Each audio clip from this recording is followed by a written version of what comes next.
Hello students, કેમ છો બધા? મજામાં? લાસ્ટ સેશનમાં આપણે ખૂબ અગત્યની ડિસ્કશન કરી હતી કણોના તંત્ર માટેની, બરાબર? એમાં ઘણી બધી આપણે ડિસ્કશન કરી ગયા છીએ અને એ ડિસ્કશનમાં તમને છેલ્લે મેં હોમવર્ક પણ આપેલું હતું. એ હોમવર્ક જો તમને હું યાદ દેવડાવી દઉં તો એ હોમવર્કમાં આન્સર શું આવ્યો હશે, ખાલી મારે તમને આન્સર લેવો છે એ આપણે નથી કરવું, પણ મારે તમને એ શીખવાડી દેવું છે કે ખાલી તમારે આરસીએમ શું લેવાનું થશે.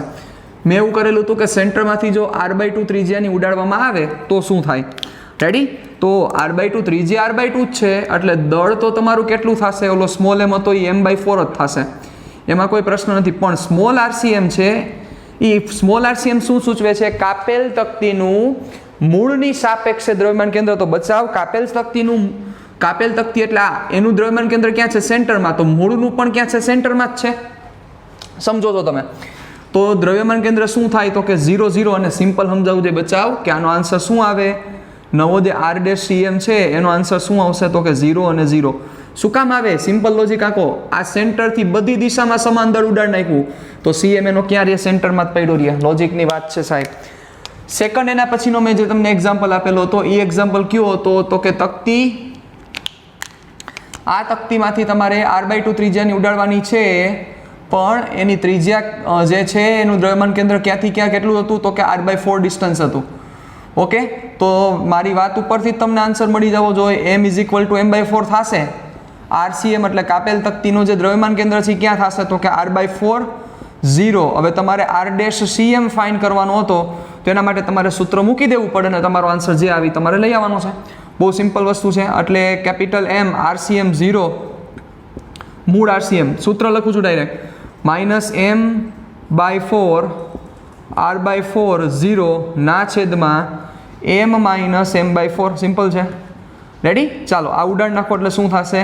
-m/4 r/4 0 ના છેદમાં 3m/4. m/4 કટ કરી નાખો એટલે થશે -r/12 0. આ તમારો આન્સર થશે. સિમ્પલ છે. ઓકે, ચાલો એના પછી જો આ સમજાવવું જોઈએ, નકર અહીંયા જો r/2 કરી નાખે તો આન્સર પાછો શું આવે? -r/6 આન્સર આવે. આ વસ્તુ તમારે ધ્યાન દઈને થોડીક વિચારવી પડશે. એના પછીનો જે પ્રશ્ન હતો એમાં શું હતું? તો કે એમાં આપણે ચર્ચા કરેલી હતી તો કે ગોળો છે, યાદ કરો. હવે એ ગોળામાંથી r/2 ત્રિજ્યાની ગોળી કાપી લેવામાં આવે, યાદ કરો. રેડી? તો આમાં કેટલાય સ્ટુડન્ટ્સે આવું કરેલું હશે કે m = શું મૂકી દીધા હશે? m/4. રેડી? એટલે પહેલી જ ભૂલ અહીંયા થશે, નો થાય m/4. શું કામ બધા આવું કરે છે? તો કે બચ્ચા એ લોકો એરિયા જોઈને આવું કર્યું હોય. પણ આ ગોળો છે, તો ગોળો હોય તો સમજો તમે ગોળા માટે બચ્ચા એરિયા નો હોય, એનું કદ હોય. એટલે કદ હોય એટલે શું થાય? ક્યુબ કરવો પડે. સિમ્પલ છે. તો તમે જે અહીંયા આખી ત્રિજ્યા r ત્રિજ્યા માટે r³ માટે, કારણ કે કદ ઉપરથી ચર્ચા છે, તો r³ માટે m જેટલું દળ હોય તો r/2 નો ક્યુબ એટલે કેટલો થયો? r³/8. એટલે દળ પણ કેટલું થાય? 8મા ભાગનું થાય. એટલે m/4 નો આવે, m/8 આવે. ચાલો એના પછી તમારો RCM શું થશે? તો કે RCM માં સાચા. ચાલો ક્યાંથી કઈ પૂછે? r/2 0 0. શું કામ 3D લીધા? સમજો છો આ ગોળાની ચર્ચા છે એટલે 3D લીધા છે. હવે r' ની કિંમત મૂકી દો, તમારે આન્સર લઈ આવવાનો છે. શું આવે મને કહેજો. ઓકે, તો આપણે આ ત્રણ ચર્ચા કરેલી હતી. હવે આપણી ડિસ્કશનને આગળ વધારીએ. હવે આપણું ચેપ્ટર ને આગળ વધારીએ. કઈ બાજુ લઈ જાઉં છું ચેપ્ટરને? યસ, હવે આપણે ચાક ગતિ ઉપર મેઇન જવું છે. મેઇનલી ફોકસ આપણો હવે ચાક ગતિ છે અને મોટાભાગના સમયમાંથી જ પૂછાય છે. પણ તમારે આવડવું બધું જોઈએ એટલે આપણે કાંઈ બાકી રાખવું નથી. ચાલો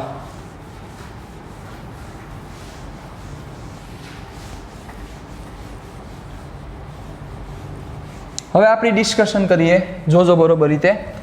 તો સૌથી પહેલો આપણો મહત્વનો પોઈન્ટ કે જે ખૂબ જ એમાં ઇમ્પોર્ટન્ટ ભાગ ભજવે છે એનું નામ છે ભ્રમણાક્ષ. પહેલાં તમને ભ્રમણાક્ષ વિશે માહિતી હોવી જોઈએ. ભ્રમણાક્ષ કઈ થશે એ તમને ખબર પડવી જોઈએ. ચાલો જોજો બરોબર રીતે. મારે એની વ્યાખ્યા નથી સમજાવી, પણ ભ્રમણાક્ષ ગોતતા તમને શીખવાડવું છે. ચાલો જોજો ભ્રમણાક્ષ કઈ રીતે તમે ફાઇન્ડ કરશો. સિમ્પલ છે. ભ્રમણાક્ષ એટલે ભ્રમણ પ્લસ અક્ષ. પદાર્થ જે અક્ષને અનુલક્ષીને ભ્રમણ કરતો હોય એને ભ્રમણાક્ષ કહેવાય.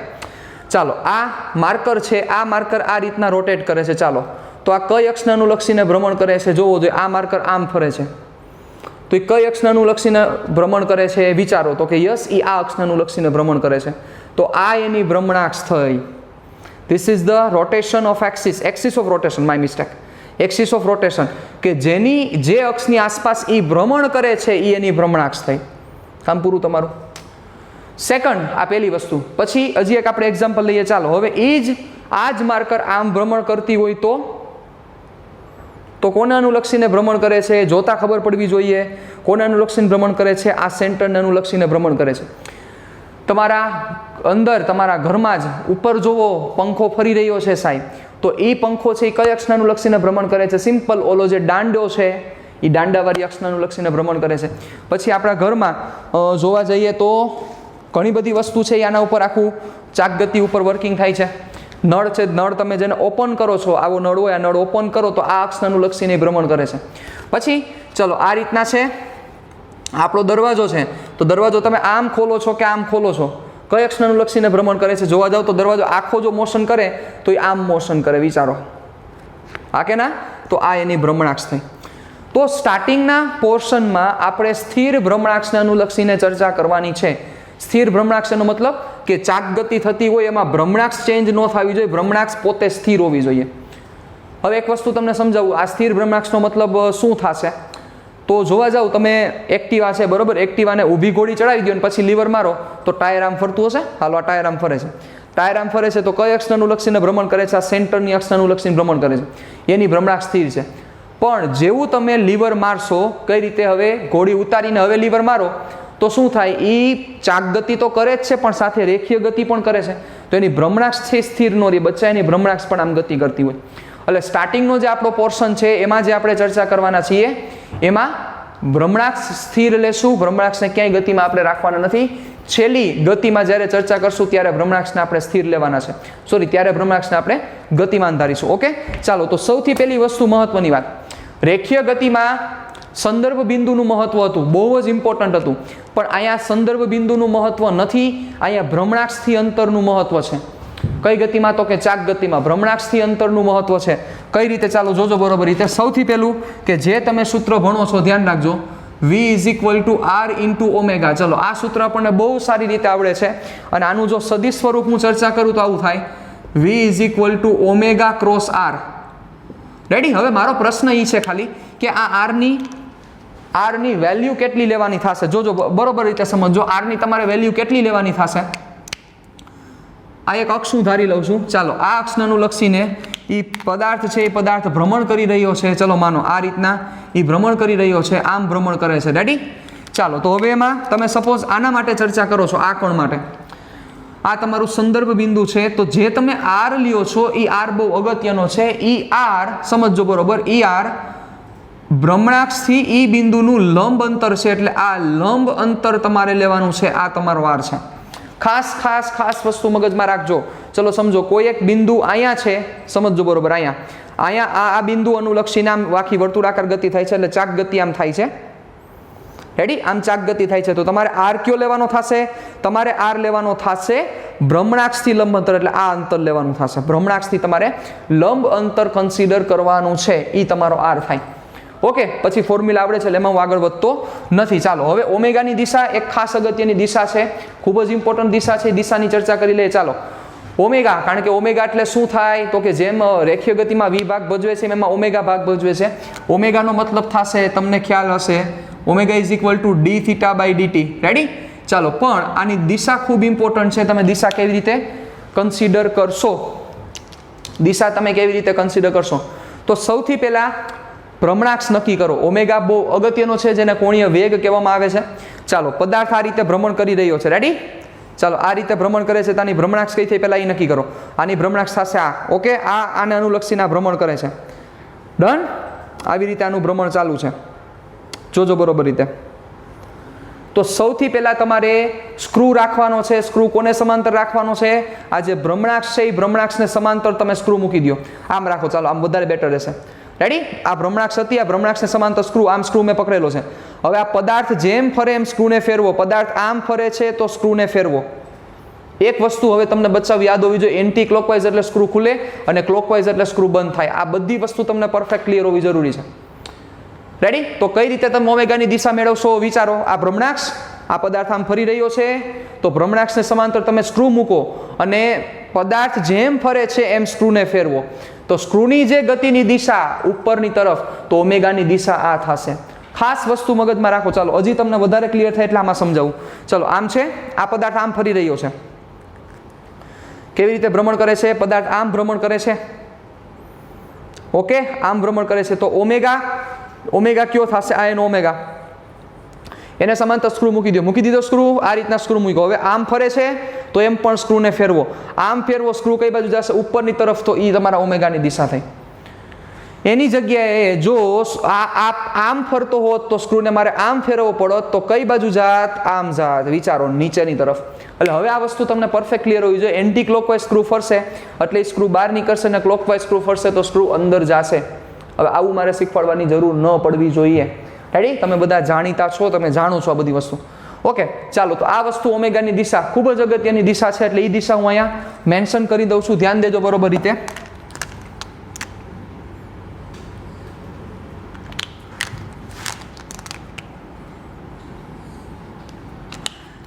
ચાલો, આ અક્ષ કે જેને અનુલક્ષીને આ ભ્રમણ કરી રહ્યું છે, એવી જ રીતે આ અક્ષ કે જેને અનુલક્ષીને આ ભ્રમણ કરી રહ્યું છે.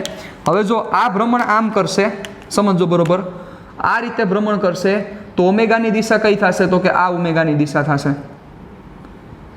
રેડી? પણ જો આ ભ્રમણ આમ કરતું હશે તો ઓમેગાની દિશા કઈ બાજુ થશે? અંદરની તરફ ઓમેગાની દિશા થશે. બહુ ઇઝી ચેપ્ટર છે, 7મું ચેપ્ટર, પણ વ્યવસ્થિત રીતે નથી સમજ્યા એટલા બધા લોચા તમને થતા હોવા જોઈએ. બાકી ચેપ્ટર બહુ ઇઝી છે. જેમ તમે 5મું ચેપ્ટર તમને ઇઝી લાગે છે, એવી જ રીતે 7મું ચેપ્ટર છે, એમાં કાંઈ ફેર નથી. થોડીક વસ્તુ ખાલી ચેન્જ થાય છે, બાકી બધી વસ્તુ સેમ છે. ઓકે, ચાલો ધ્યાન દેજો. આના પછી આ ઓમેગાની દિશા મેં તમને જે મેન્શન કરેલી એ પ્રમાણે. હવે આના પછી જે અગત્યની ડિસ્કશન આવશે ઈ આલ્ફા, જેને કહેવાય કોણીય પ્રવેગ. ઓકે, તમને આ ખબર જ છે, આને કહેવાશે કોણીય પ્રવેગ. સૂત્ર શું થશે? તો કે delta omega by delta T. તો બચાવ, આ કોના જેવી વાત છે? કોણીય પ્રવેગ એટલે બીજું કાંઈ નથી. કોણીય પ્રવેગ એટલે પ્રવેગ જેવું છે, a is equal to delta v by delta t. હા કે ના? સિમ્પલ વસ્તુ છે.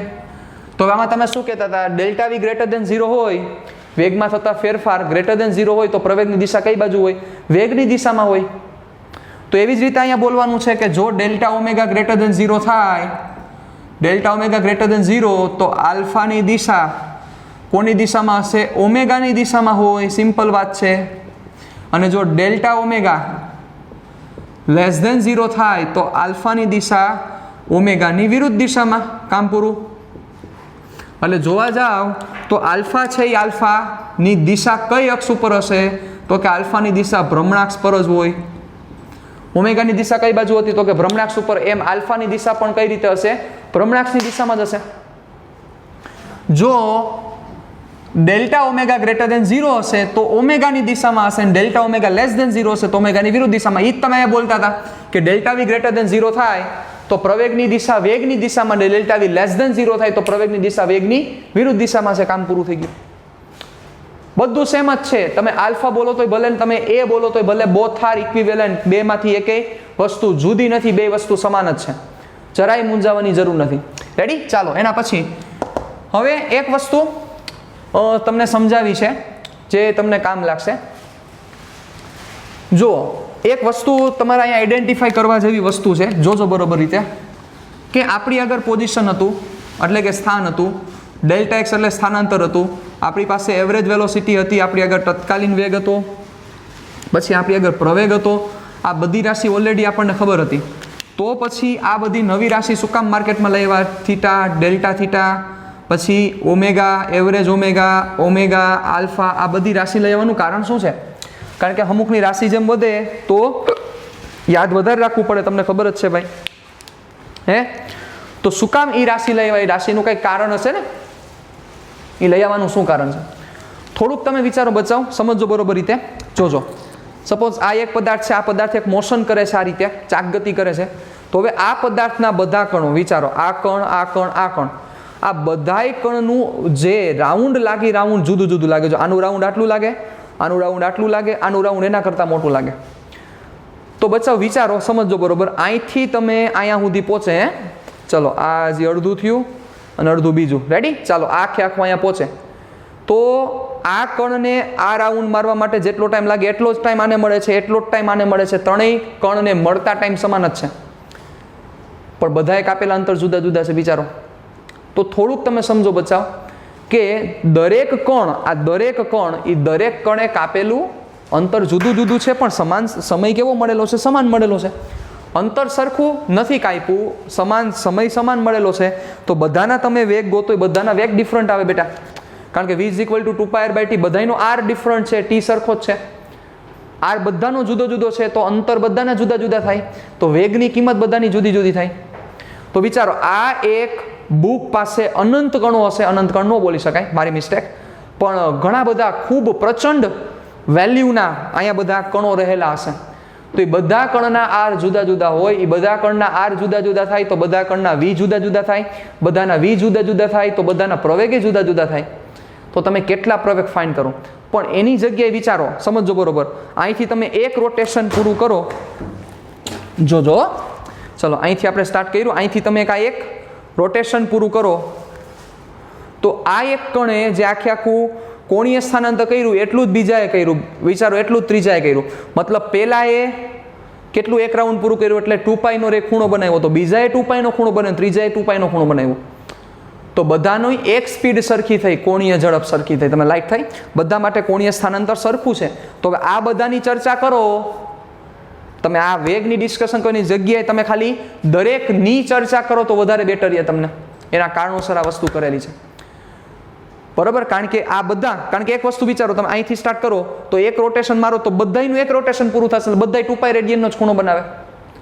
સમય સરખો, બધાના કોણીય સ્થાનાંતરે સરખા, એટલે બધાના ઓમેગા સરખા. તો બધાનો જે આલ્ફા મળશે, જો મળવાનો હોય તો આલ્ફા પણ સરખો થાય.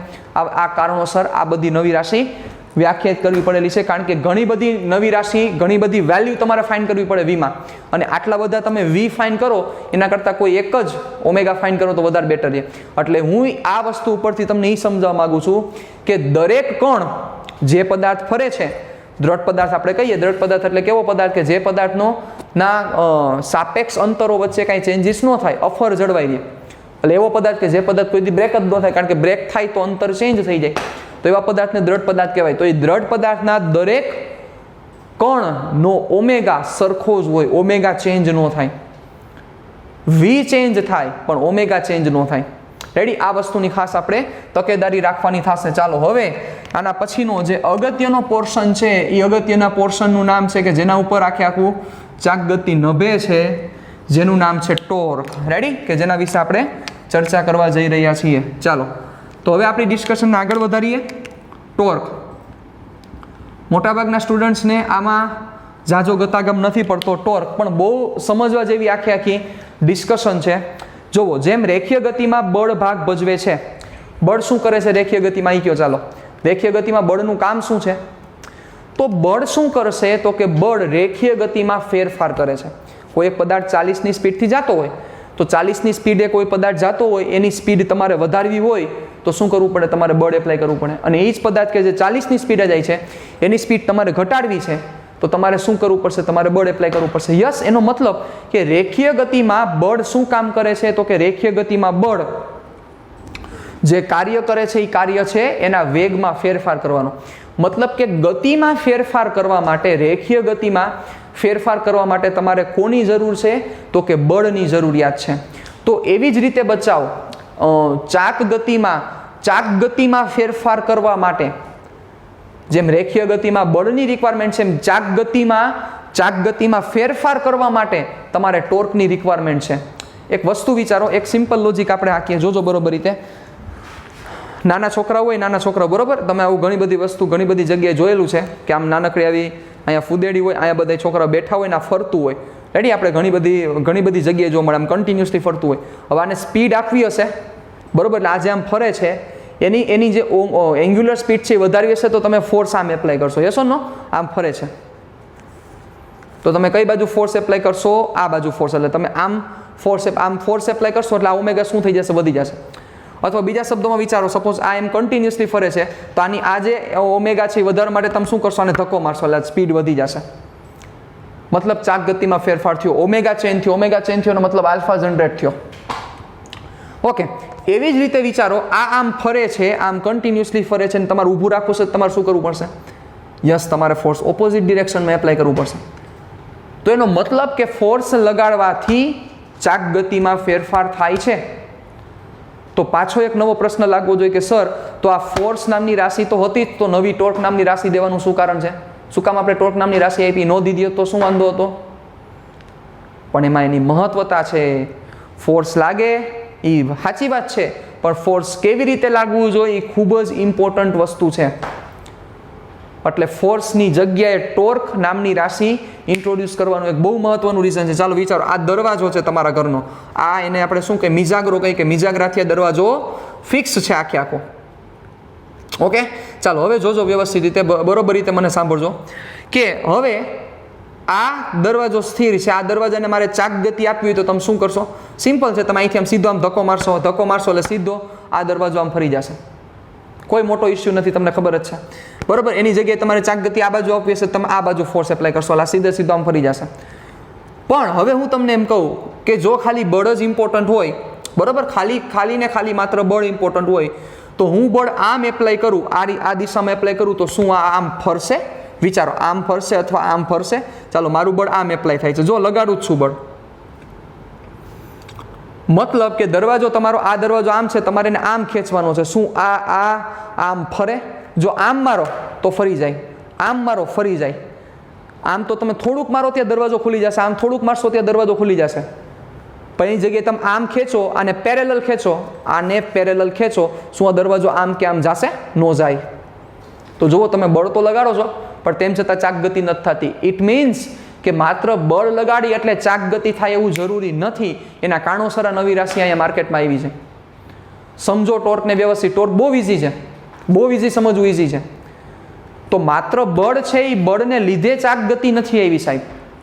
બળ તો અહીંયા લાગે છે, ચાલો આ બળ હું લગાડું જ છું, પણ તેમ છતાં આમ નથી થતું. હાલો, આ રીતે નથી થતું. આમ બળ તો આમ લગાડું જ છું પણ તેમ છતાં નથી હલતું. ચાલો શું કરવાનું કયો જોઈએ મને?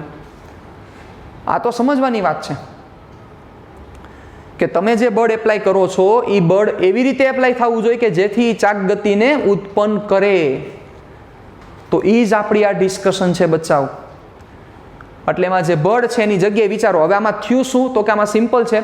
બધા મોટાભાગના સ્ટુડન્ટ્સને ટોર્કનું ફોર્મ્યુલા ખબર જ છે, પણ એ ટોર્કનું વર્કિંગ કોઈને નહીં આવડતું હોય. ટોર્ક એટલે શું થાય? તો કે tau is equal to r cross F. આ બધાને ખબર છે. આર ક્યાંથી લેવાનું છે? તો કે સંદર્ભ બિંદુને અનુલક્ષીને, એટલે અથવા એમ કહી શકાય જે અક્ષને અનુલક્ષીને ગતિ કરે, જે અક્ષને અનુલક્ષીને પદાર્થ ચાક ગતિ કરે તેથી ત્યાંથી એમ કહી શકાય ફ્રોમ ધેર ગતિ કરે ત્યાંથી લંબ અંતર, ત્યાંથી લંબ અંતર. બીજી કાંઈ આમાં નવીન વસ્તુ નથી. ઓકે, ચાલો હવે હું તમને શું સમજાવવા માંગુ છું, જોજો બરોબર રીતે. ચાલો અહીંયા ધ્યાન આપજો. ચાલો, એક કણ અહીંયા રહેલો છે કે જે કણ આને અનુલક્ષીને, આ સેન્ટર ઓને અનુલક્ષીને આ પી નામનો કણ છે એ ગતિ કરી રહ્યો છે. રેડી? ધ્યાન આપજો. આ એનો આર પોઝિશન વેક્ટર, અને આના ઉપર ફોર્સ આ ડિરેક્શનમાં એપ્લાય થાય છે. ચાલો વિચારજો બરોબર. ઓકે, ચાલો હવે આ શું છે? તો કે આ બીજું કાંઈ નથી, તમે આને સમજી લ્યો. આ દરવાજાનો એક છેડો છે, હું માની લ્યો. ચાલો રેડી? આ રીતના મેં રાખેલો છે. કોને અનુલક્ષીને ભ્રમણ કરે છે? યસ, આ ભ્રમણ કરે છે આ અક્ષને અનુલક્ષીને. સમજી ગયા ને કઈ અક્ષ? જોજો બરોબર રીતે, ધ્યાન આપજો. ચાલો, આ અક્ષને અનુલક્ષીને ભ્રમણ કરે છે. તમે ફોર્સ કઈ રીતે એપ્લાય કરો છો? યસ, હું પહેલા ફોર્સ એપ્લાય કરતો હતો આ દિશામાં. એ ભાઈ સરખું રે. ચલો, હું પહેલા ફોર્સ કઈ દિશામાં એપ્લાય કરતો હતો? આ દિશામાં. યસ, આ દિશામાં ફોર્સ એપ્લાય કરતો હતો તો આ હલતું નહોતું, ચાક ગતિ નથી થતી. જો આમ કરું છું નથી થતી. એની જગ્યાએ મેં આમ ફોર્સ એપ્લાય કર્યું. આમ જેવું ફોર્સ એપ્લાય કરીશ તો સીધે સીધું આ ભ્રમણ કરવાનું ચાલુ કરી દેશે. તો પેલા કેસમાં જોવો શું થયું, આ આરની દિશા છે, આરની દિશા, એ જ દિશામાં તમે એફ એપ્લાય કરો છો. વિચારો તો આર અને એફ વચ્ચેનો જે ખૂણો છે એ ખૂણો 0 થાય છે, જેના કારણોસર ટોર્ક ઉત્પન્ન નથી થતું. સમજો બરોબર રીતે. આ વસ્તુ સમજવા જેવી છે. એટલે શું વસ્તુ થઈ, આ આર અને અહીંયા એફ, તો અહીંયા આ બે વચ્ચેનો ખૂણો કયો થશે, તો કે સમજો માથા બહાર કાઢવા પડે, આ તમારો થીટા થાય. જ્યારે તમે બે સદિશ વચ્ચેનો ખૂણો લ્યો છો ત્યારે બંને સદિશના માથા બહારની તરફ હોવા જરૂરી છે. તો હવે અહીંયા ટોર્કની વેલ્યુ શું થશે, તો કે અહીંયા જે ટોર્કની વેલ્યુ થાય એ થાય આર એફ સાઇન થીટા. તો જે પ્રથમ કિસ્સો હતો કેસ નંબર 1, એ કેસ નંબર 1માં શું કર્યું હતું વિચારો. હું એફ તો એપ્લાય કરતો હતો એટલે F is not equal to 0, એફની કિંમત 0 નથી, આરની કિંમત પણ 0 નથી, પણ થીટાની વેલ્યુ 0 છે. થીટાની વેલ્યુ 0 થઈ કારણ કે આમ અહીંયા મેં બુક રાખી હતી, આ જ દિશામાં ફોર્સ એપ્લાય કરતો હતો. થીટા 0 થયો એટલે સાઇન 0 થયા, એના કારણોસર ટોર્કની વેલ્યુ 0 આવી. સમજો બરોબર રીતે. તો એનો મતલબ બળ લાગે એટલે ટોર્ક જનરેટ થાય એવું જરૂરી નથી, પણ બળ કેવી રીતે લાગે છે એ વધારે ઇમ્પોર્ટન્ટ છે. એટલે જેવું હું આ બળને આમ એપ્લાય કરું છું, સમજો બરોબર રીતે, આને આમ એપ્લાય કર્યું તો એક પ્રકારનું નહોતું લાગતું, પણ જેવું આની જગ્યાએ થોડોક આમ એંગલ આવશે, થોડુંક આમ, તો થોડુંક ફરશે. પણ તમે તો કેમ જ્યારે દરવાજો ખોલો છો ત્યારે તમે કેમ એપ્લાય કરો છો, એક્ઝેક્ટ આમ એપ્લાય કરો છો. વિચારો તમે 90નો એંગલ બનાવો છો, આ આર અને આ એફની દિશા 90નો ખૂણો બનાવો છો, તો એ 90ના એંગલ બનાવવાને લીધે આ ટોર્ક છે એ કેવું ટોર્ક જનરેટ થાય છે, મેક્સિમમ જનરેટ થાય છે. આ એનું મેઇન કારણ છે. વ્યવસ્થિત સમજો, બહુ સમજવા જેવી વસ્તુ છે.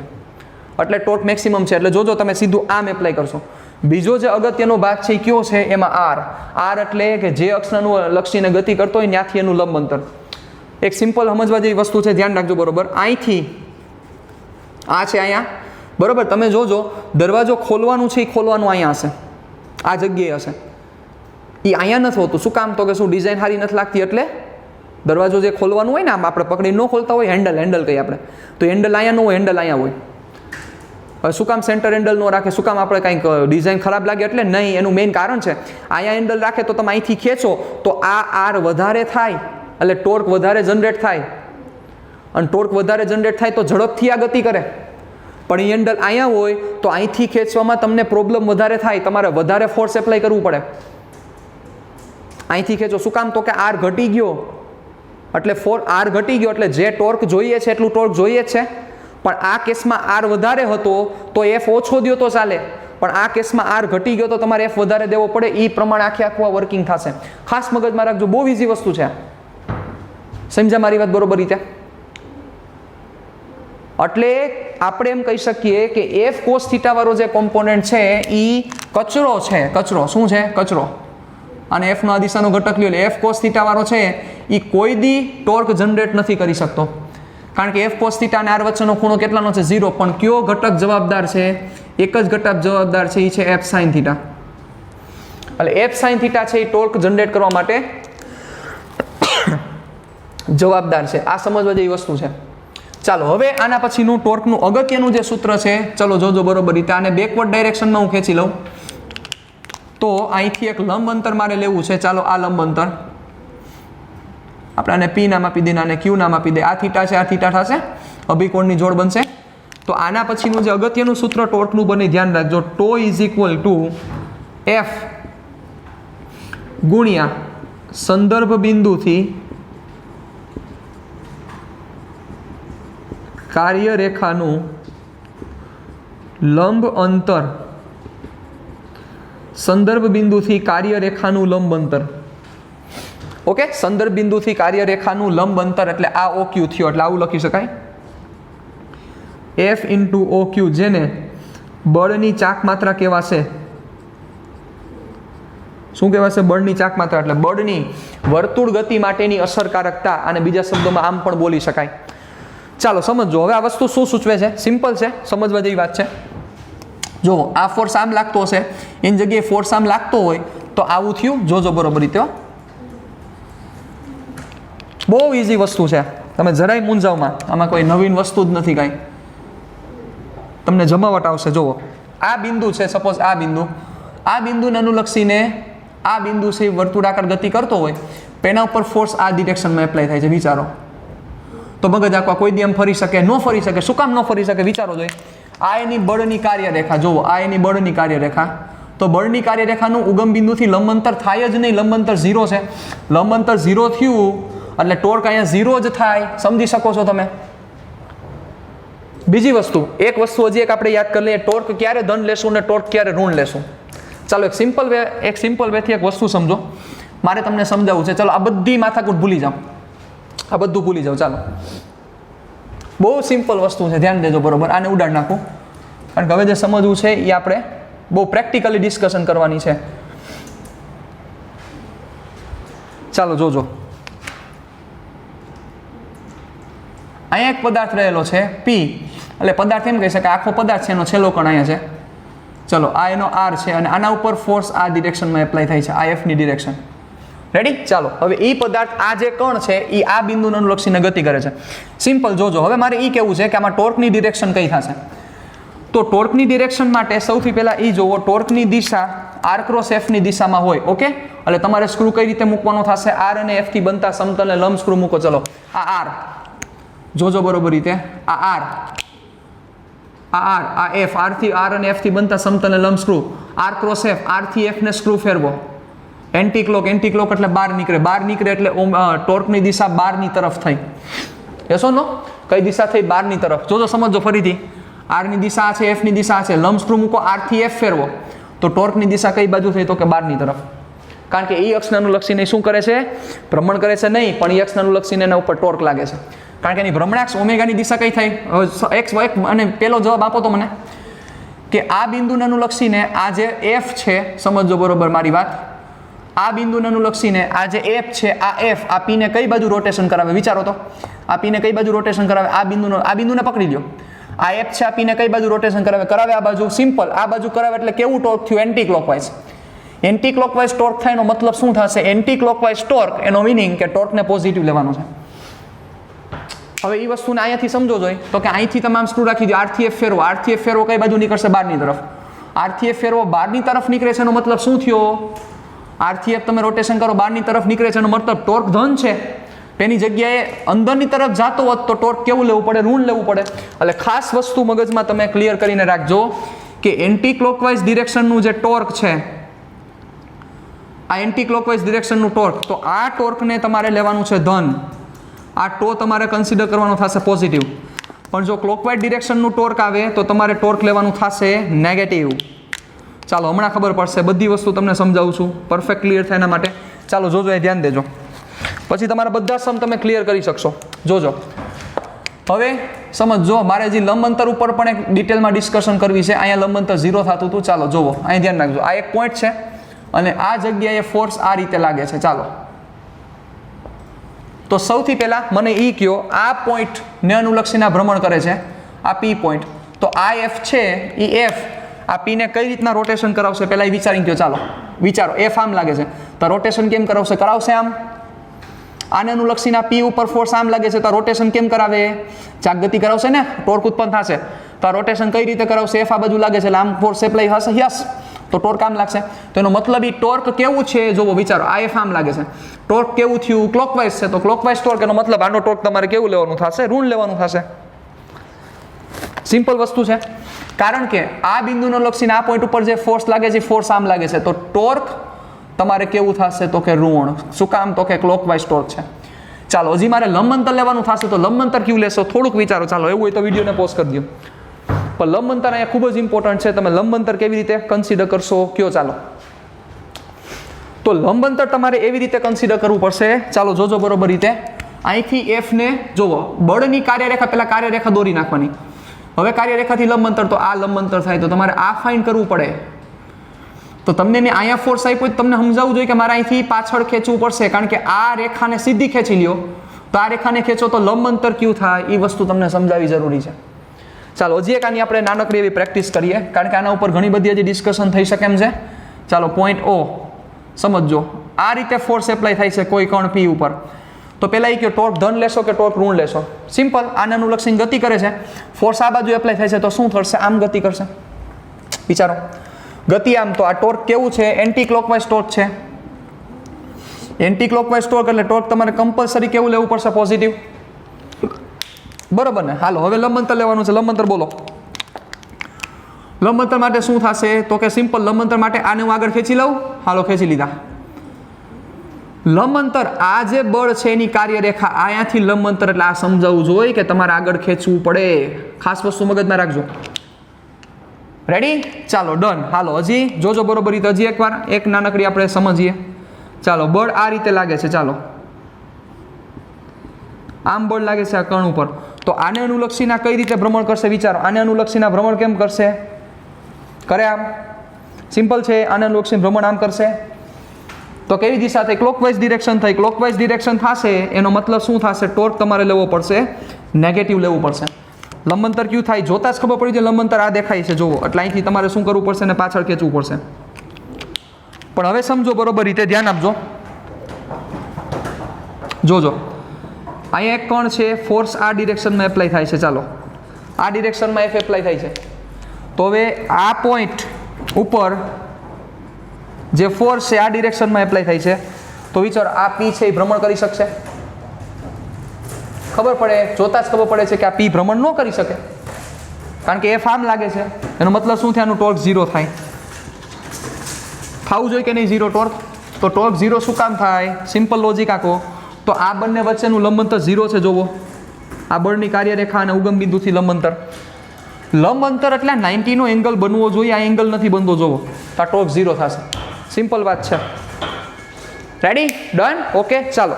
તો હવે આના ઉપરથી આપણે ટોર્ક પોઝિટિવ ક્યારે લઈ શકાય, ટોર્ક નેગેટિવ ક્યારે લઈ શકાય? બીજી વસ્તુ જોવો, ધ્યાન દેજો. હવે આ એક ઓલરેડી આમ ભ્રમણ કરે છે, વિચારો આ ઓલરેડી ભ્રમણ કરે છે.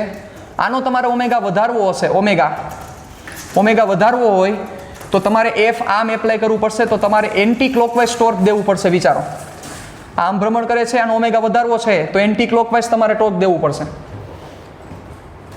તો એનો મતલબ એન્ટી ક્લોકવાઇઝ ટોર્ક જાય તો આ ઓમેગાની દિશાના માટે કઈ થશે? આમ ભ્રમણ કરે છે તો ઓમેગા બારની તરફ, તો ટોર્ક પણ કઈ બાજુ થશે? બારની તરફ. એનો મતલબ કે જો ટોર્ક અને ઓમેગાની દિશા સેમ હોય તો ઓમેગા વધશે, અને એની જગ્યાએ ટોર્ક અને ઓમેગાની દિશા ઊંધી હોય તો ઓમેગા શું થશે? ઘટશે. વિચારો આમ સ્પીડમાં ભ્રમણ કરે છે, તમારે સ્પીડ ઘટાડવી છે, તો ઘટાડવી હશે તો એફ આમ નહીં જાય, એફ નીચે એપ્લાય કરવો પડશે. તો એફ નીચે એપ્લાય કરશો તો આમ થશે સાહેબ, આમ થશે. એનો મતલબ શું થશે? ક્લોકવાઇઝ. ટોર્કની દિશા અંદર ઓમેગા બાર. તો બચાવ આ તો એફ અને વી જેવું થયું કે વેગ વધારવો હોય તો બળની દિશા કઈ બાજુ હોવું જોઈએ? વેગની દિશામાં જ હોવી જોઈએ ને. સિમ્પલ છે. અને વેગ ઘટાડવો હોય તો બળની દિશા વેગની વિરુદ્ધ દિશામાં હોવી જોઈએ. તો એ જ વસ્તુ થઈ. કાંઈ નવીન નથી આમાં. ઓકે ચાલો હવે બીજી વસ્તુ. ચાલો ધ્યાન દેજો. હવે આના રિલેટેડ જે સમ છે બહુ ઇઝી સમ છે, પણ એક જ વસ્તુ તમારે ફોર્મ્યુલા યાદ રાખવાની છે. કઈ ફોર્મ્યુલા યાદ રાખવાની છે? કે જે તમને ખૂબ જ કામ લાગવાની છે એ ફોર્મ્યુલા છે. કઈ?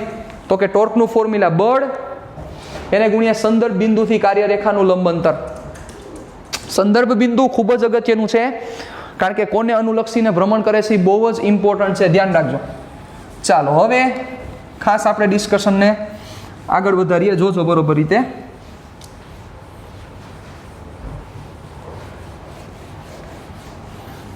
આ ચેપ્ટરમાં તો તમે તમારી ટેક્સ્ટ બુક ખાલી પરફેક્ટ કરી લ્યો ને, તમારે બહારના એમસીક્યુઝ કોઈ કરવાની લાંબી રિક્વાયરમેન્ટ પણ નથી. પહેલાં ટેક્સ્ટ બુક તમારી પરફેક્ટ ક્લિયર થાય એટલે બહારના તમે મોટા ભાગના એમસીક્યુઝ સોલ્વ કરી શકો. કાંઈ આમાં નવીન મેટર નથી. બહુ ઇઝી વસ્તુ છે આ બધી. તમારી ટેક્સ્ટ બુક તમારી પહેલાં પરફેક્ટ ક્લિયર થવી જરૂરી છે. ચાલો હવે એક સિમ્પલ એક્ઝામ્પલની હું ચર્ચા કરું. ચાલો એ પહેલાં એક આપણે નાનકડી વાત કરી લઈએ. ચાલો સંતુલન. સંતુલનના ટોટલ બે પ્રકાર છે. એક તો સૌથી પહેલું રેખીય સંતુલન. રેખીય સંતુલનનો મતલબ શું થાય? Sigma F is equal to 0, એટલે કે લાગતું બળ કેટલું થશે? તો કે 0 થાય. પરિણામી બળ 0. પરિણામી બળ 0 હશે તો એનો મતલબ એ રેખીય સંતુલનમાં છે. અને રેખીય સંતુલનમાં હોય એનો મતલબ એવો થાય, સમજો બરોબર મારી વાત. રેખીય સંતુલનમાં છે એનો મિનિંગ એવો છે કે એનો સીએમ જો સ્થિર હશે તો સ્થિર રહેશે, અને ગતિમાન હશે તો પોતાનો અચળ વેગ જાળવી રાખશે. રેખીય સંતુલનમાં હોય તો સીએમ સ્થિર હોય તો સ્થિર રહેશે,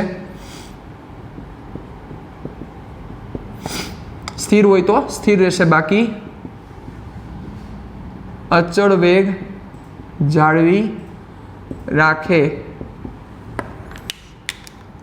ઓકે જોજો બરોબર રીતે. સેકન્ડ, જે આવી ચાક ગતીય સંતુલન છે, ચાલો ચાક ગતીય સંતુલનનો મતલબ શું થશે? Sigma toe is equal to 0. Sigma toe is equal to 0 થાય એનો મતલબ શું થાય કે જો CM સ્થિર હોય તો સ્થિર રહે, સ્થિર હોય તો સ્થિર રહે, બાકી ગતિમાન હોય તો એનો અચળ કોણીય વેગ જાળવી રાખે, અચળ કોણીય વેગ જાળવી રાખે. સિમ્પલ વસ્તુ છે. તો sigma toe is equal to 0. આ જો બંને સંતુલન હોય, સમજો બરોબર રીતે, આ બંને સંતુલન હોય તો આવા સંતુલનને યાંત્રિક સંતુલનમાં પદાર્થ છે એમ કહેવાય. કેવા સંતુલનમાં છે એમ કહેવાય? યાંત્રિક સંતુલનમાં છે એમ કહેવાય. Sigma toe is equal to 0 તો અચળ ઓમેગા જાળવી રાખે. વિચારો કોના જેવી વાત છે કે કોઈ પદાર્થ એક સતત ઓમેગાથી ગતિ કરી રહ્યો છે, સતત ઓમેગાથી આમ ગતિ થાય છે. હવે ઈ ઓમેગામાં કંઈ ચેન્જ ન કરવો હોય તો ટોર્કની કાંઈ જરૂરિયાત જ નથી. જેમ તમારો વી હોય, વીમાં ચેન્જ ન કરવો હોય તો ટોર્કની, તો ફોર્સની રિક્વાયરમેન્ટ નથી, એવી રીતે અહીંયા ટોર્કની જરૂરિયાત નથી. ટોર્ક લાગશે તો ઓમેગા ચેન્જ થશે. તો તમને એવો પ્રશ્ન થશે કે સર આપણે ઊભી ગોળી ચડાવીને લીવર મારીએ તો ટાયર છે કન્ટિન્યુઅસલી ફરતું નથી. એ નથી ફરતું એનું કારણ વચ્ચે ઘર્ષણ છે, એ ઘર્ષણનું ટોર્ક ઓમેગાથી વિરુદ્ધ દિશામાં હોય, અને ઓમેગાથી વિરુદ્ધ દિશામાં એના કારણોસર એનો ઓમેગા ઘટે છે. રેડી? એના કારણોસર આ વસ્તુ બને છે. બાકી આઈડિયલી રીતે જો એકે પ્રકારના અવરોધક બળ ન હોય તો જ્યાં સુધી ટોર્ક એપ્લાય ન થાય ત્યાં સુધી ચાક ગતિમાં તમે એક પણ પ્રકારનો ફેરફાર ન કરી શકો સાહેબ. રેડી? ચાલો વધીએ આગળ. હવે જોજો બરોબર રીતે. ચાલો આના પછીનું જે અગત્યનો પોર્શન છે જેનું નામ છે CG. CG that is centre of gravity. શું થશે? સેન્ટર ઓફ ગ્રેવિટી મતલબ કે ગુરુત્વ કેન્દ્ર. ચાલો સમજો, ગુરુત્વ કેન્દ્ર ને કોની સાથે સંબંધ છે? વજન સાથે સંબંધ છે. જો મોટાભાગના સ્ટુડન્ટ્સને સીજી અને સીએમમાં જ લોચા થાય છે. પહેલો પ્રશ્ન યાદ થાય કે આનો સીજી શું થાય અને આનો સીએમ શું થાય. જો સીએમ અને સીજી બંને કોન્સેપ્ટ ડિફરન્ટ છે.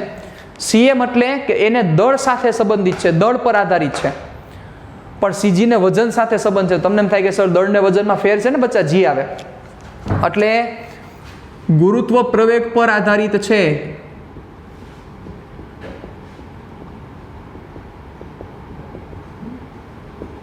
ચાલો હવે આનો સીજી વાળી ડિસ્કશન સમજીએ તો શું થાય સમજો બરોબર રીતે. બહુ ઇઝી છે.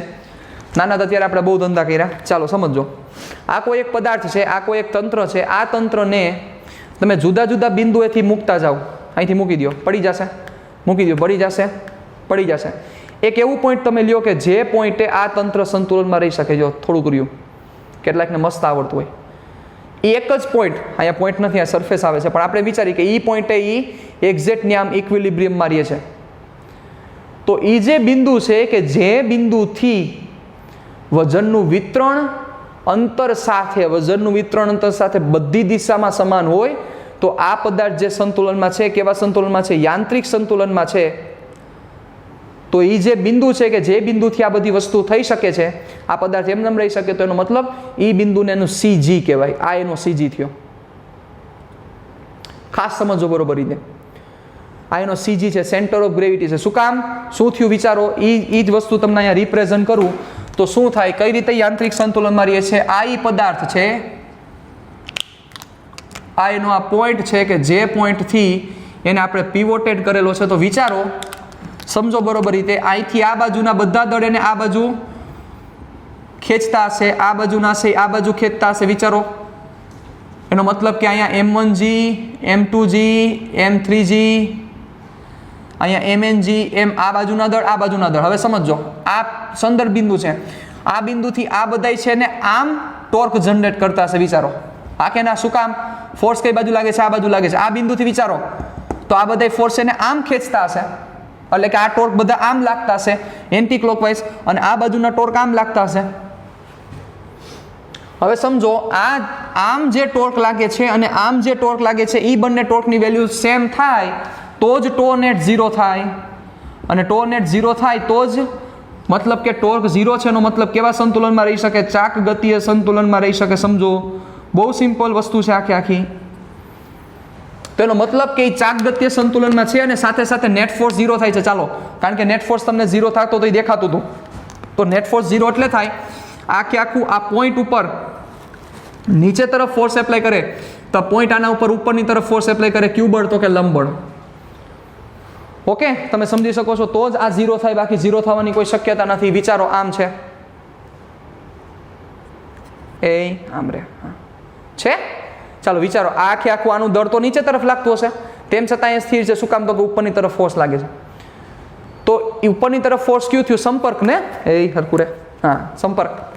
તો એ સંપર્ક બળ અહીંયા લાગે છે, તો એ સંપર્ક બળ કઈ બાજુ લાગે છે? ઉપરની તરફ. એના કારણોસર આ સ્થિર રહી શકે, બાકી સ્થિર ન રહી શકે. જો આ સંપર્ક બળ ન લાગતો તો સીધો આ નીચે પડી જાત. તો એ બિંદુ એવું બિંદુ છે, આ જે સીજી છે એવું બિંદુ છે કે સીજીને અનુલક્ષીને જે બધા ટોર્ક ક્રિએટ થાય એ બધા ટોર્કનો સરવાળો કેવો થવો જોઈએ? ટો નેટ કેવો થવો જોઈએ? 0 થવો જોઈએ. સિમ્પલ વાત છે. જો સમજો, આ પોઈન્ટ અહીંયા સેન્ટર છે, આ અહીંયા બેલેન્સ છે. સપોઝ એ પોઈન્ટ અહીંયા હોત તો આ કેમ સીધું નમી જાય? શું કામ નમે છે? વિચારો, નમે છે શું કામ? તમને સમજાણું? નમવાનું શું કારણ છે? ચાલો વિચારો. તો કે આ બાજુ માસ વધી ગયું, આ બાજુ માસ વધી ગયું, તો આ બાજુનું ટોર્ક વધી ગયું, આ બાજુનું ટોર્ક ઘટી ગયું. તો આ બાજુનું ટોર્ક વધારે છે, તો ટોર્ક આ બાજુનું વધારે છે, ઓબ્વિયસલી બાજુ એમ નમવાનો જ છે. એની જગ્યાએ આ પોઈન્ટની જગ્યાએ તમે આ પોઈન્ટ લ્યો તો કઈ બાજુ નમે? આ બાજુ નમે છે. શું કામ? તો કે એ બાજુનું ટોર્ક વધારે છે. સિમ્પલ છે, કોમન સેન્સની આખી આ વાત છે. બહુ સિમ્પલ આ વસ્તુ છે, સમજજો બરોબર રીતે. ઓકે, ચાલો હવે અહીંથી વસ્તુ આપણે થોડીક આગળ વધારીએ, જોજો બરોબર રીતે. તો ટો નેટ ઇઝ ઇક્વલ ટુ 0 છે. પદાર્થ કેવા સંતુલનમાં છે? તો કે ચાક ગતિય સંતુલનમાં છે. ડન. ચાલો જોજો બરોબર રીતે. હવે તો ઈ તમારો સીજી થાય, એટલે ટો નેટ ઇઝ ઇક્વલ ટુ 0 થાય, ચાક ગતિય સંતુલનમાં હોય, તો ઈ જે બિંદુ છે કે જે બિંદુને લક્ષીને ટો નેટ ઇઝ ઇક્વલ ટુ 0 થાય છે, ટો નેટ ઇઝ ઇક્વલ ટુ 0 થાય છે, આ પોઈન્ટ બરોબર બીજા એક સંપર્કમાં ન હોવો જોઈએ, બીજા એક કનેક્શનમાં ન હોવું જોઈએ, એટલે કે બીજી એક વસ્તુ કંઈક સંપર્કમાં ન હોવી જોઈએ. માત્ર કોઈ એક જ બિંદુ કે જે બિંદુને અનુલક્ષીને ટો નેટ 0 થવો જોઈએ. બાકી 2-4 જગ્યાએ સપોર્ટ હોય તો ટો નેટ 0 થાય, એ કોઈ મોટી મેટર નથી. પણ એક જ બિંદુ કે જે બિંદુને લક્ષીને ટો નેટ 0 થાય, તો એ બિંદુને એનો સીજી કહેવાય, એટલે કે એનું દ્રવ્યમાન કેન્દ્ર કહેવાય. ખાસ વસ્તુ મગજમાં ક્લિયર કરીને રાખજો, આ એનો સીજી થયો, એનું દ્રવ્યમાન કેન્દ્ર. તો એનો મતલબ આવો થાય. જોજો સમજો, મોટાભાગના સ્ટુડન્ટ એમ સમજે છે કે સર સીજી અને સીએમ બે સરખા હોય. એ હોય પણ એક કન્ડિશનમાં હોય. જોજો અહીંયા ધ્યાન રાખજો. એટલે આર ક્રોસ એફ થશે R I cross F. F એટલે શું છે? એમજી એફમાં છે. શું કામ? સમજો, આ બિંદુનું લક્ષીને જે એન છે, એન તો કાંઈ ટોર્ક ક્રિએટ નહીં કરી શકે. એન છે એ ટોર્ક ઉત્પન્ન કરી શકે નહીં. એટલે આર આઈ ક્રોસ સમજો એમજી એટલે એમઆઈ જીઆઈ, આનો સિગ્મા ઇઝ ઇક્વલ ટુ 0 થવો જોઈએ. જોવો બરોબર રીતે. તમને એમ થશે કે સર અહીંયા જીઆઈ લખવાનું રીઝન છે? હા છે. દરેક પદાર્થ માટે જો જી અચળ હોય, દરેક બિંદુએ જી અચળ હોય, કે જે જનરલી જોવા જ મળે છે, દરેક બિંદુએ જી અચળ છે. ચાલો આ સેન્ટરનો પોઈન્ટ વિચારો. તો આ જગ્યાએ જેટલો જી હોય એટલો જ આ જગ્યાએ, એટલો જ આ જગ્યાએ હોય. તો દરેક જગ્યાએ જી અચળ હોય તો જ આ જી બહાર નીકળે, અને એ જી બહાર નીકળે તો શું થાય? જોવો બરોબર રીતે. આ જીઆઈ, આ જીઆઈ ને બહાર કાઢી લો તો આવું લખી શકાય, MI R I cross GI, G is equal to 0. હવે આ એમઆઈ આર આઈ અને જી વચ્ચેનો એંગલ 0 નથી થતો, 90 થાય છે. જુઓ, કારણ કે આનો આ એમાં M1 G માટે વિચારો તો આ વેલ્યુ છે, આ આર થયો એનો, તો આર અને એમજી વચ્ચેનો ખૂણો 90 નો છે ભાઈ. સિમ્પલ કોમન સેન્સની વાત છે. તો એનો મતલબ શું થાય? 0 નથી થતો, એટલે અહીંયા આનો ક્રોસ પ્રોડક્ટ કરો એટલે સાઇન આવે ને, તો સાઇન 0 નહીં થાય, એટલે આ 0 નથી થતો. જીની કિંમત એ 0 નથી, એનો મતલબ કે આ 0 થાય. તો આ 0 થાય તો બચ્ચા આ કઈ કન્ડિશન આવી? વિચારો, sigma MI RI is equal to 0. આ ક્યારે થાય? કે જો એ સીએમ હોય તો થાય. યાદ કરો, સંદર્ભ બિંદુને લક્ષીના એમઆઈ આરઆઈ ની બધી વેલ્યુ હોય તો આ 0 થાય. આ સીએમ હોય તો થાય. યસ. તો સીએમ ક્યારે લખી શક્યા? તમે ક્યારે બોલી શક્યા કે સીએમ છે? સીએમ ત્યારે જ કહેવાય જ્યારે sigma MI RI is equal to 0 થાય, તો જ સીએમ કહેવાય, બાકી સીએમ નહીં કહેવાય. તો આ sigma MI RI is equal to 0 થયો, તો એનો મતલબ કે જે આ કેસમાં જો જી અચળ છે, જો જીની કિંમત અહીંયા અચળ જોવા મળી, જી અચળ હોય તો, જી અચળ હોય તો શું થાય? જી અચળ છે તો જ આ સિગ્મા એમઆઈ આરઆઈ ની કિંમત 0 થશે. જી અચળ છે તો જ આ સિગ્મા એમઆઈ આરઆઈ ની કિંમત આ 0 થાય, બાકી 0 ન થાય ભાઈ. જો જી અચળ ન હોત તો અહીંયા જીઆઈ પડ્યો રહે સાહેબ. તો આ એમઆઈ આરઆઈ તમે એમઆઈ આરઆઈ ની કિંમત 0 ન લખી શકો. એમઆઈ આરઆઈ તો લખી શકાય પણ એની કિંમત 0 ન થઈ શકે. એટલે ખાસ વસ્તુ મગજમાં રાખજો, જો પદાર્થના દરેક બિંદુએ g કોન્સ્ટન્ટ હોય તો અને તો જ cm અને cg સરખા થાય. જો પદાર્થના દરેક બિંદુએ g અચળ હોય તો cm અને cg સરખા થાય, તો cm અને cg સરખા થાય, તો અને તો જ પણ લખી શકાય, તો જ આ cm અને cg બંને સેમ થશે, બાકી સેમ ન થાય. ખાસ આ વસ્તુને ધ્યાન રાખજો. એનો મતલબ એવો થાય કે જો ગ્રહ ફરે, ગ્રહ ચેન્જ થાય તો cm ચેન્જ ન થાય, કારણ કે એને દળ સાથે સંબંધ છે. પણ જો ગ્રહ ચેન્જ થાય તો cg ચેન્જ થવાની શક્યતા છે, કારણ કે એને g સાથે સંબંધ છે. ચાલો સમજો. આનું એક સિમ્પલ એક એક્ઝામ્પલ આપું છું. ચાલો 3 કન્ડિશન છે. કોઈ એક વ્યક્તિ છે, ચલો હવે આ વ્યક્તિની નીચેથી ઉપર તરફ જાઓ એમ g વધતો જાય છે. ચાલો g વધે છે તો સપોઝ એનો cm અહીંયા છે, આ એનો cm અહીંયા છે, તો વિચારીને જવાબ દો એનો cg કઈ બાજુ હશે? g વધતો જાય છે, નીચેથી ઉપર તરફ જાવ એમ g વધતો જાય છે, મતલબ કે નીચેનું જે વજન હશે એના કરતાં ઉપરનું વજન વધારે છે, તો બચાવ એનો cg આ જગ્યાએ હોય. સમજો એનો મતલબ એનો cg છે cm કરતાં ઉપર લાઈ કરે ઉપર રહીએ. હવે એની જગ્યાએ ઊંધું થતું હોત તો ઉપરથી નીચેથી ઉપર તરફ જાઓ એમ g જો ઘટતો હોત તો g ની કિંમત ઘટતી હોત તો શું થાત કે અહીંયા સપોઝ cm છે તમારો, નીચેથી ઉપર તરફ જાઓ એમ g ઘટતો જાય તો નીચેનું વધારે છે, ઉપરનું ઓછું છે, તો શું થાય? તમારો cg નીચે તરફ જાય. પણ જો દરેક બિંદુએ g સરખો હોત તો શું થાત? દરેક બિંદુએ g સમાન હોત તો શું થાત? g અચળ, તો જે જગ્યાએ તમારો cm છે એ જ જગ્યાએ તમારો cg થાત. બહુ સિમ્પલ વાત છે સાહેબ, અને બહુ ઇઝી વસ્તુ સમજવા જેવી છે. આ વિચારીને મને તમે આ જવાબ દેજો બધા. ઓકે, તો પેલા cg ની વસ્તુ સમજી ગયા. cg ને કોની સાથે સંબંધ છે? cg ને સંબંધ છે વજન સાથે. પણ જનરલ કેસમાં એવું જોવા મળે છે કે ઊંચાઈ સાથે, સપોઝ તમે વિચારો મારું જ બોડી છે તો મારા પગ પાસે જેટલો g હોય એટલો માથા પાસે g નહીં હોય, એટલે પરફેક્ટ એ g કોન્સ્ટન્ટ ન હોય. તમે સમજી શકો છો. પણ એ લઈ શકાય સરખો, અચળ. શું કામ લઈ શકાય? કારણ કે હાઇટમાં એટલો ફેરફાર ન થાય. gme/re+h², આ g નું સૂત્ર છે તમારું, હાઇટ સાથે થતો ચેન્જ, પણ એની કિંમત નિગ્લિજિબલ છે. એટલે મોટાભાગે દરેક પોઈન્ટ ઉપર g કોન્સ્ટન્ટ છે એવું આપણે કન્સિડર કરી શકીએ. એટલે આપણે જનરલ કેસમાં આપણે cg અને cm બે સરખા લઈએ છીએ, પણ cg ને cm સાથે કોઈ રિલેશન નથી. તો હવે એના ઉપરના સમ, આના પછીના ખૂબ જ ઇમ્પોર્ટન્ટ, આપણી આગળ ઘણા બધા સમ છે કે જે સમ તમારે કરવાના થશે. રેડી? ચાલો હવે એ સમ ક્યાં ક્યાં છે હું તમને કહી દઉં. સમ આપણે કરશું નેક્સ્ટ સેશનમાં, પણ આજના સેશનમાં હું તમને સમ કહી દઉં છું ક્યાં ક્યાં આપણી પાસે અગત્યના સમ છે આને રિલેટેડ. રેડી? બેલેન્સિંગને રિલેટેડ આખા સમ છે હું તમને કહી દઉં છું. ધ્યાન દેજો બરોબર રીતે. ઉદાહરણ 7.8, 7.9, સ્વાધ્યાયના દાખલા 7.8, 7.9, 7.17 અને 7.22. આટલા અગત્યના દાખલા છે સાહેબ. રેડી? ખૂબ જ સારા સમ છે, ખૂબ જ સારા. એમાં 7.22 એમ કહી શકાય કે 11-12 સાયન્સને બધાને તમે ભેગા કરી લો, 11-12 સાયન્સના જેટલા પણ સમ છે એમાં ટોપ 5 સમ માનો એક સમ છે સાહેબ. આ 7.22 એટલો લોજિકલ સમ છે, એવું જમાવટવાળો સમ છે. આ બધા સમ એક જ રિલેટેડ છે, ચાકગત્ય સંતુલનને રિલેટેડ જ આખા બધા સમ છે, કોઈ નવા સમ નથી.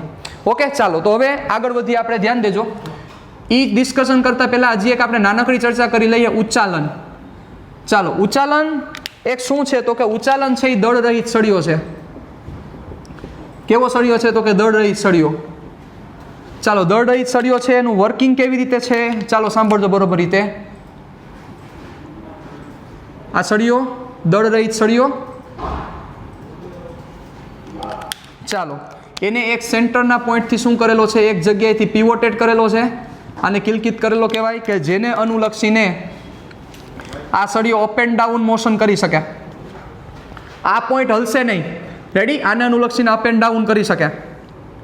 ચાલો, આના ઉપર ફોર્સ લાગે છે F1, આના ઉપર ફોર્સ લાગે છે F2.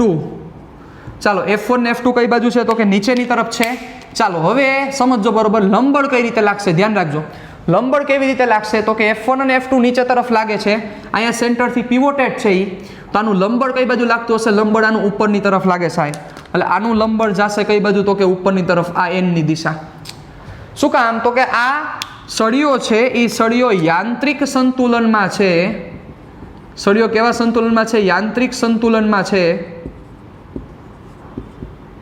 સળિયો યાંત્રિક સંતુલનમાં છે. આના કારણોસર સળિયો યાંત્રિક સંતુલનમાં છે, આના કારણોસર જેટલું ફોર્સ અપવર્ડ હશે એટલું જ ફોર્સ ડાઉનવર્ડ લાગશે. તો હું શું કહી શકું? સૌથી પહેલું રેખીય સંતુલન માટે ચર્ચા કરીએ આપણે.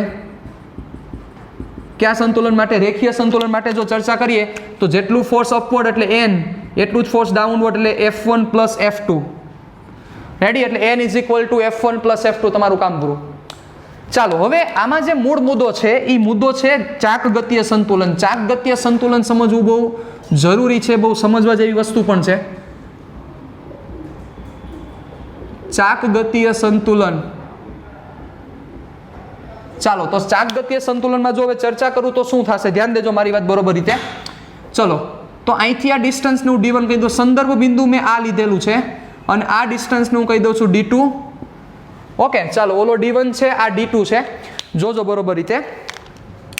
તો યાંત્રિક સંતુલનમાં છે એનો મતલબ ચાકગતીય સંતુલનમાં પણ હશે. આ ચાકગતીય સંતુલનનો મતલબ એ થાય ટો નેટ ઇઝ ઇક્વલ ટુ 0 થવું જોઈએ.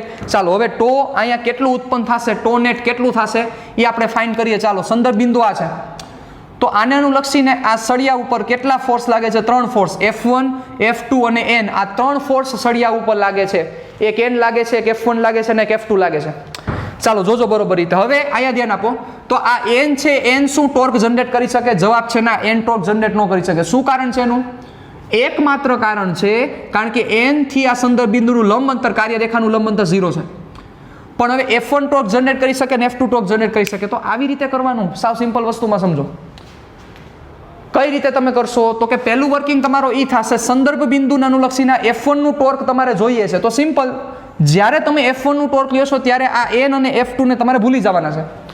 તો ખાલી જો F1 લાગતું હોત તો આ કઈ બાજુ નમે? વિચારો જોઈએ, આમ વિચારો, અહીંયા આમ છે, આના ઉપર આ બાજુ ખાલી ફોર્સ લાગતો તો કેમ નમે? આમ નમે કે નો નમે? તો સિમ્પલ છે બચાવ, આનું ટોર્ક આ દિશા થશે એટલે એન્ટી ક્લોકવાઇઝ છે એટલે આ ટો આનો કેવો મળશે? પોઝિટિવ મળશે.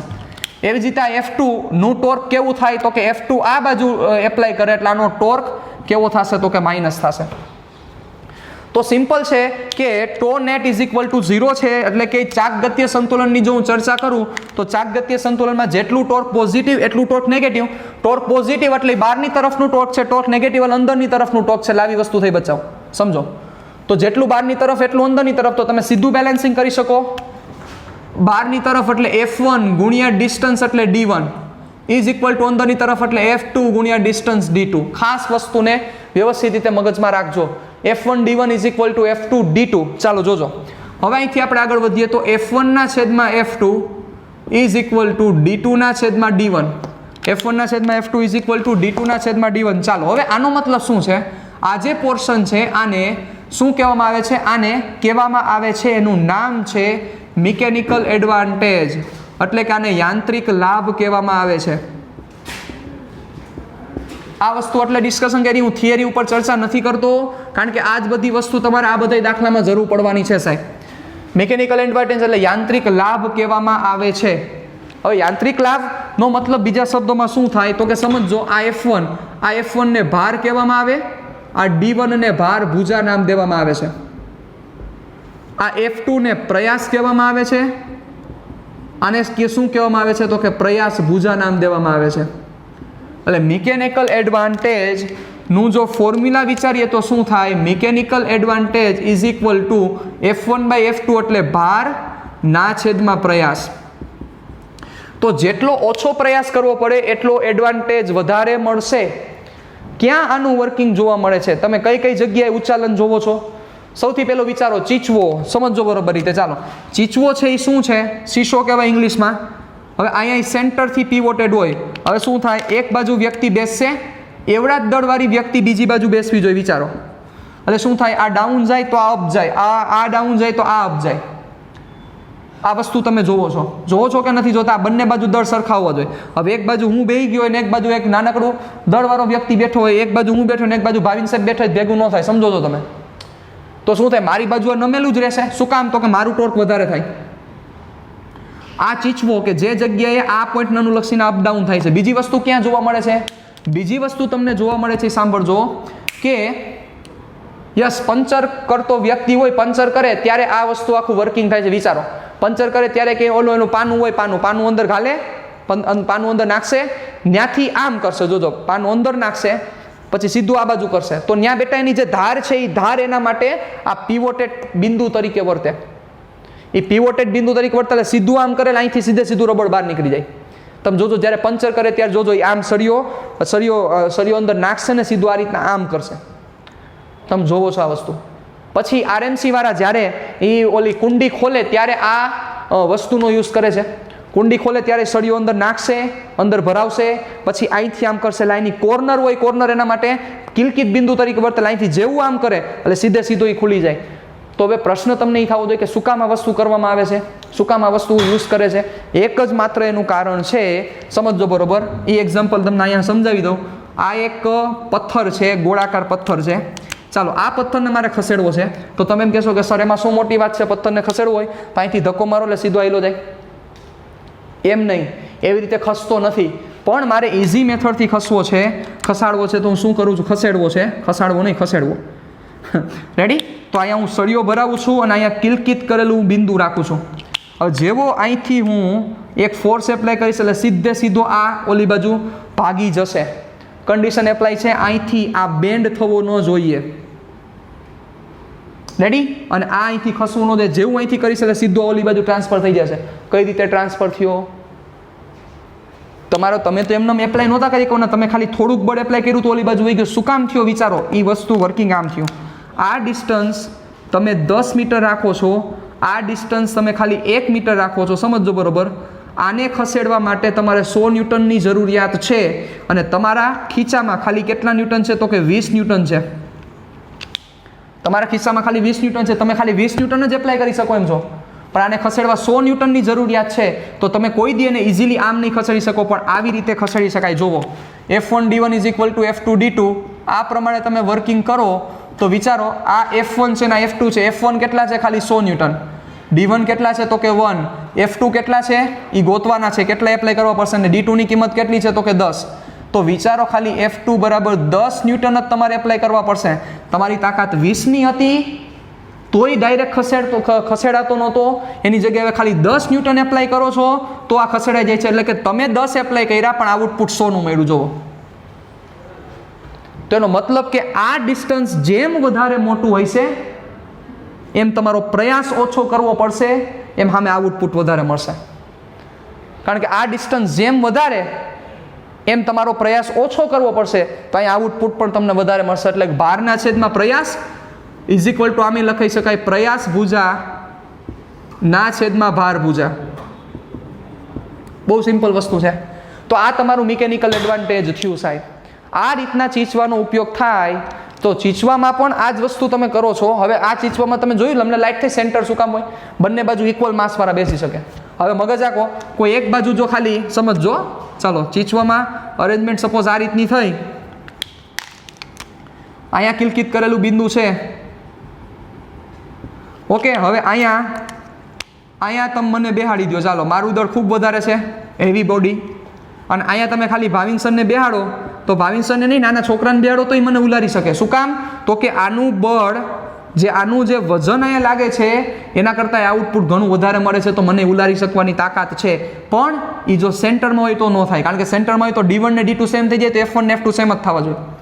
પણ કોઈ એક બાજુ ખસેડે તો F2 નાનો હોય પણ F1 મોટો મળી શકે, કારણ કે D2 ની કિંમત મોટી છે, D1 નાનો થાય છે. એટલે તમારો મિકેનિકલ એડવાન્ટેજ કેવો થાય છે? તો કે વધારે થાય છે. આ એનું મેઇન રીઝન છે સાહેબ. આ સમજવાની વાત છે. ક્લિયર? તો એ જગ્યાએ ઉપયોગ કરવામાં આવે છે. આર્કિમિડીઝે કીધું હતું કે પૃથ્વીની બારે જો મને ઊભો રાખવામાં આવે, પૃથ્વીની બારે જગ્યા દેવામાં આવે તો ઉચ્ચાલન, આ સળિયાની મદદથી હું પૃથ્વીને પણ એક બાજુ ખસેડી શકું. એક આ સમજવા જેવી વાત છે. તો આ ઉચ્ચાલનની તાકાત છે, આ ઉચ્ચાલનના સિદ્ધાંતની ઉપયોગિતા છે. ઇનપુટ ઓછું પણ આઉટપુટ વધારે મળે તમને. ઓકે, તો આ જ બધી જે ડિસ્કશન મેં કરી, આ સંદર્ભ બિંદુ તેનું લક્ષીને જે ચર્ચા કરી, અપડાઉન, કોને પોઝિટિવ કોને નેગેટિવ, એ બધું તમને આ બધા સમમાં કામ લાગશે. નેક્સ્ટ ટાઈમ મળશું ત્યારે આ સમ ઉપર પણ થોડીક નાનકડી ડિસ્કશન કરવી છે આપણે. કેટલાક સમ ઉપર હું ચર્ચા કરીશ. પણ એ પહેલાં તમારે મને શું કરીને દેવાનું છે, તમારે પહેલાં મને આ બધું વ્યવસ્થિત આપવાનું છે કે સર આ મારે થઈ ગયું છે, આમાં મને આ જગ્યાએ પ્રોબ્લેમ છે, આટલા સમમાં આ જગ્યાએ પ્રોબ્લેમ છે, તો એ તમારે મને આજે કરીને દેવાનું થશે. ભૂલ્યા વગર મારે મેસેજ જોઈએ છે આજે. ઓકે, મળીએ નેક્સ્ટ સેશનમાં. ટાટા બાય બાય, સિયા, ફિર મિલેંગે ચલતે ચલતે.